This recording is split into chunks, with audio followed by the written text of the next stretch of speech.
Bonjour à tous les amis et bienvenue sur la chaîne Max 3. On se retrouve aujourd'hui pour une nouvelle vidéo. La France n'a jamais été autant humiliée.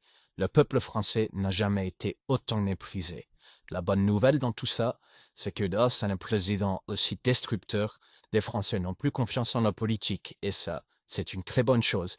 Likez un maximum cette vidéo les amis et barbillonnage. Mercosur, tous les dirigeants se donnent à cœur joie pour humilier Macron, mais en même temps, ça le démasque sur ses mensonges. Ils savent qu'il ment.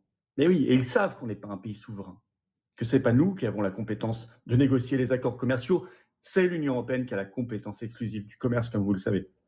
Ça veut donc dire qu'il faut mettre Macron dehors, à tout le moins commencer par l'affaiblir par une motion de censure qui renversera son gouvernement. Évidemment, on y reviendra et il faut se battre. Il y a cette trêve de Noël, moi je pense que c'est un piège. À tout le moins, ceux qui veulent faire la trêve, il va falloir se remobiliser très très vite, dès les toutes premières heures après Noël et après la trêve. Alors d'abord, la leçon de Lula. Lula, le président brésilien, bien sûr, Brésil, pays membre du Mercosur. Alors Lula, vous savez, il vient de refaire une sacrée leçon d'humiliation contre Macron. C'est pas sa première, c'est même pas sa deuxième, c'est peut-être au moins sa troisième. Dépêche AFP, en effet, qui en parle ce 21 décembre. Voilà ce qu'il a déclaré le 20 décembre. Lula, je cite la dépêche, « Avec la France dans son viseur, Luiz Inácio Lula da Silva, donc président brésilien, ne relâche pas la pression sur Bruxelles au sujet de l'accord avec le Mercosur. Le président brésilien a ainsi appelé les dirigeants de l'Union européenne à faire preuve de courage après le report de la signature de l'accord de libre-échange. Sans volonté politique, sans courage de la part des dirigeants, ce ne sera pas possible de conclure une négociation qui traîne depuis 26 ans, a déclaré Lula, en ouverture du sommet du bloc sud-américain au Brésil. Hier, j'ai reçu une lettre des présidents de la Commission européenne et du Conseil européen dans laquelle tous deux expriment l'espoir de voir l'accord approuvé en janvier, a-t-il ajouté. Et voilà qu'il cible Macron et la France nommément. Je cite toujours la dépêche AFP. Au sujet de la réticence de la première ministre italienne, Giorgia Meloni, qui a jugé prématurée une signature de l'accord, le président brésilien a affirmé qu'elle lui avait assuré au téléphone qu'elle serait prête à l'accepter début janvier. Si elle est prête à signer et qu'il ne manque plus que la France, Ursula von der Leyen et Antonio Costa, le président du Conseil européen, m'ont assuré que la France ne pourra pas, à elle seule, bloquer l'accord, a lancé Lula. C'est un défi à Macron et c'est une humiliation. 20 minutes, d'ailleurs, on a fait un titre ce 21 décembre, le titre « Lula mise sur une France isolée ne pouvant empêcher l'accord UE-Mercosur ». Alors quand vous avez un Macron en face qui roule les mécaniques, qui joue les fiers, on va voir ce qu'on va voir, Lula le remet à sa place. Mais c'est pas la première fois. Déjà le 5 juin dernier, il était à l'Élysée en conférence de presse à côté de Macron et voilà ce qu'il avait déjà déclaré. Je vais aller rencontrer moi-même les agriculteurs français et leur dire qu'il faut l'accord UE-Mercosur. C'est impossible de le refuser, cet accord.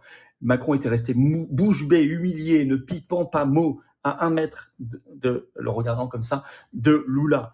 Et déjà, c'est la troisième fois, puisque déjà, une dépêche AFP en parle le 28 novembre dernier, 28 novembre 2024, il y a un peu plus d'1 an. Le titre Union européenne, Lula rappelle à Paris que c'est Ursula von der Leyen qui décide pour l'accord Mercosur. Et oui, et le pire c'est que c'est vrai, car lui sait que nous ne sommes pas un pays souverain en appartenant à l'Union européenne et que le commerce est une compétence exclusive d'après les traités européens de la Commission européenne.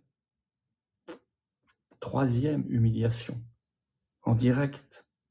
Et à chaque fois, ça fait le tour du monde, repris dans tous les médias français et mondiaux. C'est une habitude chez lui d'humilier Macron.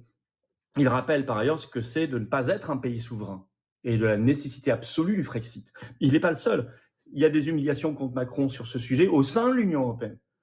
D'abord l'Allemagne, avec le chancelier Friedrich Merz, qui se frotte les pieds sur le paillasson Macron. Excusez-moi de dire les choses telles qu'elles sont.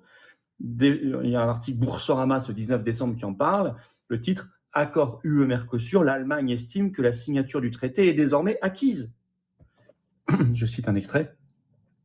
Après le report au mois de janvier de la signature de l'accord de libre-échange entre l'UE et le Mercosur, notamment du fait de l'opposition française, le gouvernement allemand a estimé que cette signature était désormais acquise à la nouvelle date prévue. Le chancelier Friedrich Merz est très satisfait, car, a déclaré le porte-parole adjoint du gouvernement Sebastian Hille, lors d'un point presse, car cela devrait se faire dans 2 ou 3 semaines.